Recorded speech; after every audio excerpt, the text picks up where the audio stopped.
So here we are. This is the opening bell. This is the Dow Jones. It's now 7:21 a.m. Pacific Standard Time. There are lots of things running around the world. We're going to take a walk around Wall Street here in a moment. 201 handles. The other day on the Grease deal, we had a big short squeeze. The Nasdaq comp is outperforming the S&P and the Dow. Why is it? The technology and internet stocks had already gotten so short-term oversold that even with the big move down, that the shorts come in, they cover it. Once they hit that bottom, this trade will go on because the price action volatility will continue to increase. And I hope that the audio, the people that listen to the videos, I'm not yelling at people, but this audio seems to have been having a problem as far as it. But what we're looking for is where the market outside of the Dow, the Chinese PMI was weak overnight. Okay, and the price action volatility will remain at high elevated levels with a weekly options expiration on Friday. The most oversold stocks are going to be the ones that actually catch the bids and the bounces, because prior to having to get this reversal here in all key indexes is that you get very short-term oversold on some of these high cap beta internet stocks and some of these other high cap beta retail stocks at the time. We've got oil down this morning, which is very nice. Crude oil is down $5. Brent oil is down 6 to 107. The other thing that we're seeing on the opening bell is that the retail sector is where people will go to the airlines, they'll go to the home builders, and they'll go to the retail sector because, once again, the thing that we are looking at is the big tax on what happened was that we got to such extreme levels on commodity prices.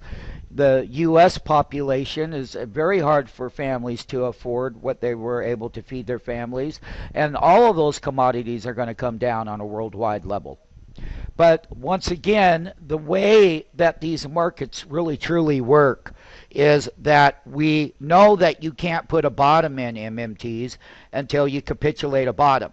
Now, when you take a look at going into the actual earnings season in a couple of weeks, is to price in those earnings that would match a lower GDP growth, as Mr. Bernanke was very clear about yesterday.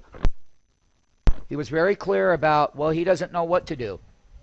And he really doesn't. And the thing about it is the supply and demand disruptions around the world is where does that trade unwind? Well, we're definitely seeing it unwind now. And one of the things that you'll see is where the sectors that had already tried to price in this movement were down 214 points. We're almost 1 hour. We're 5 minutes away from 1 hour in the tape. And what we like to see in these kind of markets is where those buyers that had come in, and SMF told everyone, we haven't put a bottom in these markets yet. Not yet. And that there is a certain mechanical process that has to take place. And how do you establish through the different key sectors which ones were the most oversold to this bigger down move today that has already tried to price itself in as far as the key different sectors go? You got JP Morgan getting whacked. New home sales were a little bit better than expected. And this key economic data, the Chinese PMI overnight, says that China is going to be weaker than anticipated. And Bernanke's statements yesterday in the FOMC meeting, Q&A, please mute the microphone when I'm talking, is that we could clearly see that they're not sure what they should be doing, because their second half is for stronger growth, but the numbers and the math to their analysis doesn't add up to the SMF analysis. And basically, when you're going to get the sellers out of the way in a very short term, is they were already getting sold down before this event was going to happen on the next leg down. And we're going to go through those sectors In the first hour, we're looking at the large cap S&P 100 index. It's got a good little haircut going, so we know that.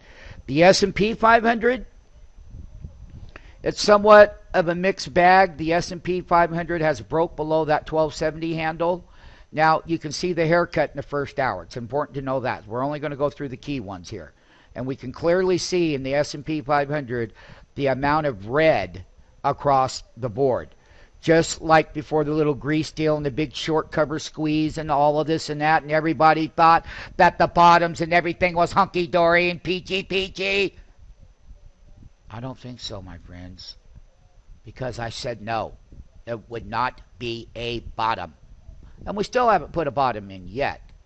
Here, the mid-cap, 400. We're just going to go through the key ones, all red. Here, this is in the first hour, so we know where these were, so that if we do turn around, we would have to bounce right back up and go into positive territory in every one of these indexes to have a classical, what we call opening selling capitulation with a big fat reversal. That's how bottoms get put in markets. Until that happens, there will remain in volatility, price action trading ranges. People will not be able to handle the volatility too bad. They could come here and learn how to handle volatility. Now, in the gold and silver area, it is getting, that's a key index there, that gold and silver. Now, let's get back to the commodities. Morgan Stanley commodity, every one of the names that people were buying and wanting to hold, thinking they had it made. They're good for trading ranges, but no one said to buy and hold these things. Look at here. There's, let's take a look at the natural gas, on the other hand. Bam! All down. Let's take a look at the oil. Oil is down huge. That means that these names are going to get sold out. We will go right back and find the key good names as we clear the storm in these things. The Deutsche Bank Energy Complex right here, just getting whacked. And let me tell you, every one of them better come down for the U.S. consumer.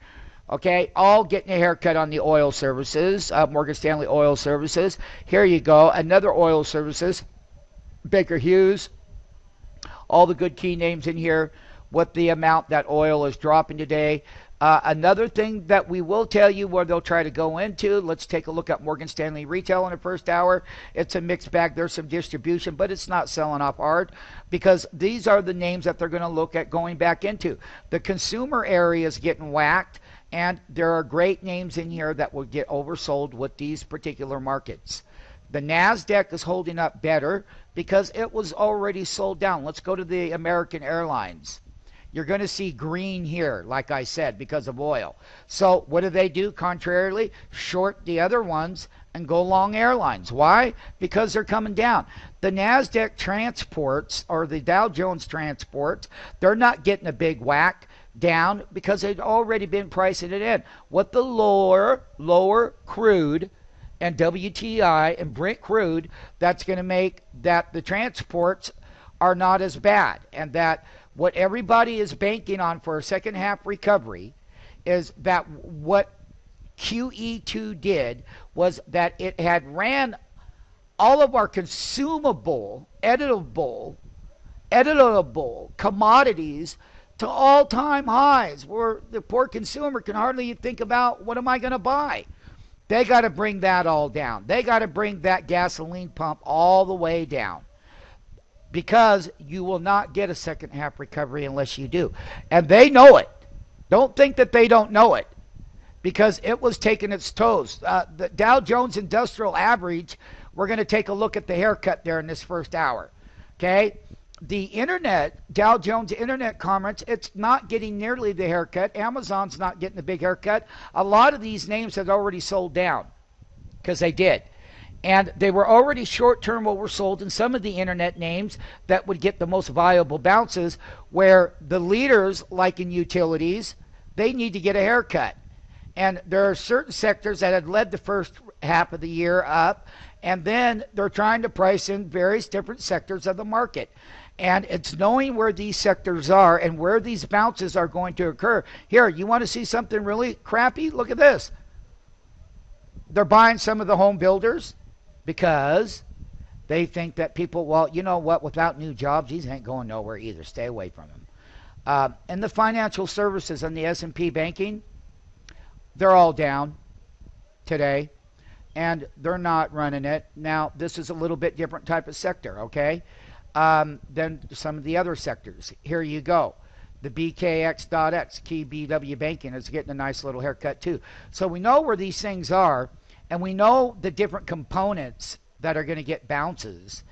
And the thing about it is, when we take a look at those fertilizers today, mosaics and whatnot around the world, not a lot going on, but they're holding their value. Some of them have good buys in. They had good rallies early in the week. And part of increased volatility works both ways. You get upside volatility from short-term oversold. You get downside volatility within the band. And we take a measure and measure this volatility mathematically. We take a look at where the sectors were already sold down prior to this good things happening, such as oil coming down. I can tell you gold is down $32 an ounce. And that was such a crowded trade that we said you had to short gold. I mean, listen, that was too overbought. But see, the things that led things higher are the key reversals today. And a lot of these things are being based on worldwide headline events that have happened overnight. China being a key. But let us not forget, within price volatility, you get to certain oversold areas where you get trading ranges within the downside volatility, and they stay within those mathematical upside reversals down. They buy them off the bottom, they go up, they kind of come down, and they'll stay in that tight band only because prior to us having to come down and still, remember, like I said, we haven't even had a real correction yet because we haven't. All of this right here is not a correction. Yeah, it might be because they were so overbought and the bulls have been spoiled for 2 years, but a correction is a correction. And we have yet to fully correct. This is the opening bell, 1 hour, with capitulation selling in the Dow 30 that we talked about. These are the fertilizers. The large cap, high yielding stocks is where they're going to come and buy. But then once again, remember, we got to bring price levels down in all sectors and key areas to match anywhere from 1.8 to 2.4% GDP growth. And summertime, we had the summer rally. Today is 623. On 621, we had the big rally.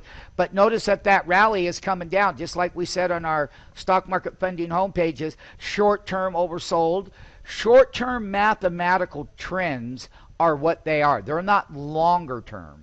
They're short term. And short term oversold bounces to upside, but then you roll back over, and the NASDAQ comp is outperforming here. This is not no haircut here. It's only down 31 handles, okay? We start looking at where this is down around 55 to 70 handles here, and that you break below 2,600 on the comp. On this NASDAQ 100, you break below 2185. You got to bust below. Like I said a long time ago on our homepage, look for support around the Dow, somewhere around 11.5. And we'll be doing daily charts today and weekly charts on this after this big haircut so that MMTs will know what sectors to buy, what sectors bounce in trading ranges off of the lows. And why did they bounce? Because they'd already sold down prior to any of this other part of the correction in the broader base sectors that we're seeing. So it's important that you learn the realities of the sectors and what was already sold down prior to the other ones are playing catch up. Okay, that large cap is really getting hooked. So one of the things that we look at there is the Dow Jones Composite, the GJC right here, and what we'll be looking at is some of those bear funds and how the broader market has to catch up. Remember, internet stocks, technologies, and semis and software sectors had already corrected for about 7 weeks, 6 weeks prior to the broader market playing catch up. And those areas in the shorter term, in those key Pacific areas, have hit oversold conditions where they are much better trading vehicles in as the other broader sectors that have to catch up with it. So not everything goes down at one time, but it's the talent is knowing where these trade ranges are going to be.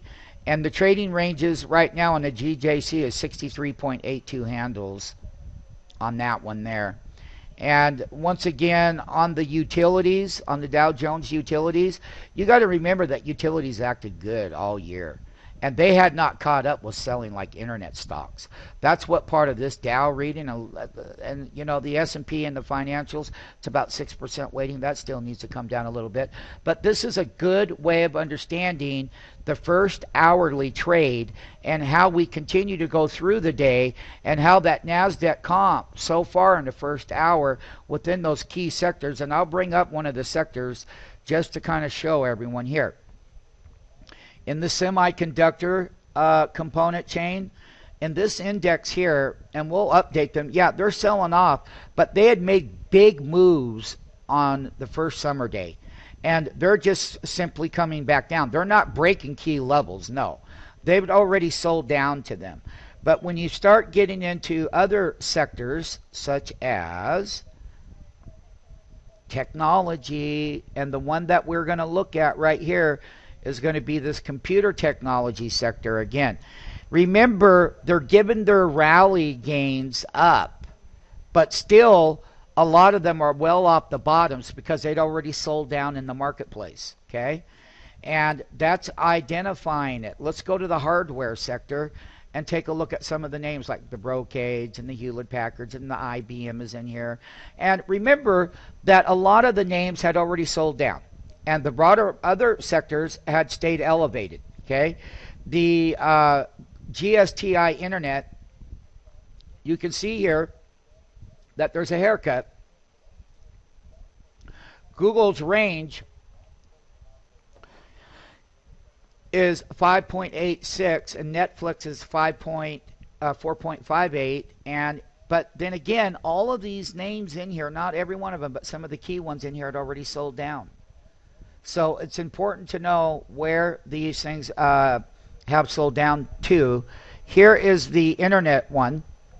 This is called the IIX.X, and you got some bigger names in here. You got CNA, Broadcom, BMC, Baidu, Amazon, Akamai, Qualcomm, Netflix, but they'd already sold down in the short term,